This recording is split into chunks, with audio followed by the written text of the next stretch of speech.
Evangelho do dia. Evangelho de Jesus Cristo segundo São Lucas, capítulo 13, versículo 18 ao 21.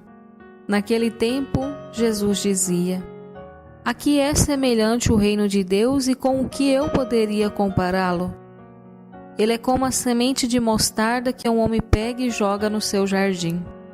A semente cresce, torna-se árvore, e as aves do céu fazem seus ninhos nos ramos dela. Jesus disse ainda: Com o que eu poderia comparar o reino de Deus?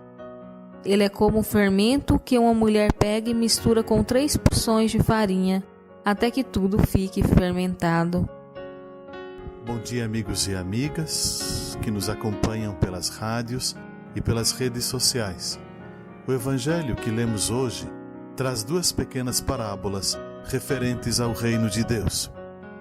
É bom não esquecermos que para os evangelistas, reino de Deus e reino dos céus é a mesma coisa.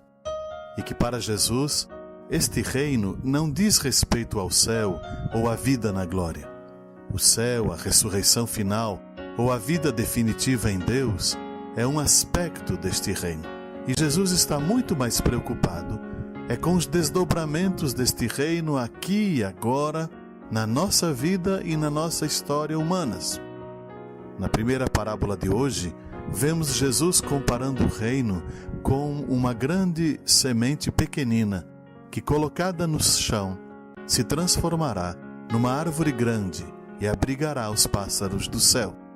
De sementinha isolada e sem muito valor, de um grãozinho insignificante, se tornará uma árvore, espaço de acolhida, de vida e proteção.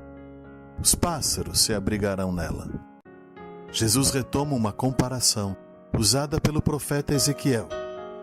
Assim diz o Senhor Javé: Tomarei do cimo do cedro, da extremidade de seus ramos, um broto, e plantá-lo-ei eu mesmo sobre o monte alto e elevado.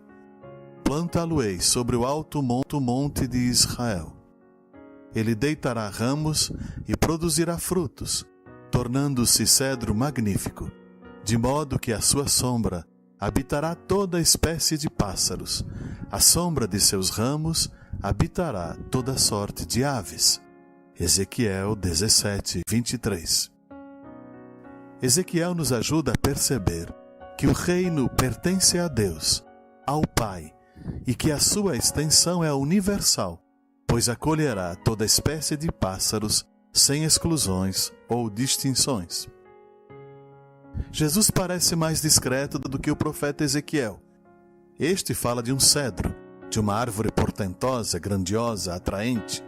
Jesus, por sua vez, compara o reino com uma árvore simples, de médio e pequeno porte, shinzela, mas que tem a mesma finalidade: abrigar, proteger e incluir. Na segunda parábola, Jesus usa a comparação do fermento que é posto na massa. Jesus exagera também em falar em 3 medidas de trigo, pois isso daria uns 30 quilos de farinha. Também pequeno e diminuto, o fermento provoca uma grande mudança no meio em que foi posto. Nas 2 parábolas, Jesus parece frisar o contraste grande que existe entre uma sementinha minúscula e o fermento, com o resultado final, que resultou numa árvore de bom porte e em 30 quilos de massa levedada.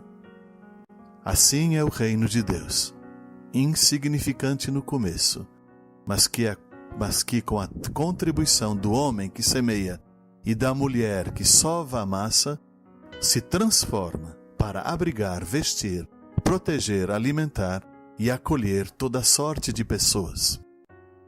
Pai, Senhor do reino, dá a todos e todas nós a graça de acolhermos o teu reino com decisão e coragem. Faça-nos cultivadores deste reino, como o homem que semeou a sementinha. Faça-nos mulheres corajosas e fortes, com muita esperança e decisão, como a dona de casa que misturou e sovou 30 quilos de farinha de trigo. E que confiemos em teu acompanhamento e nos empenhemos pela vida e pelo amor.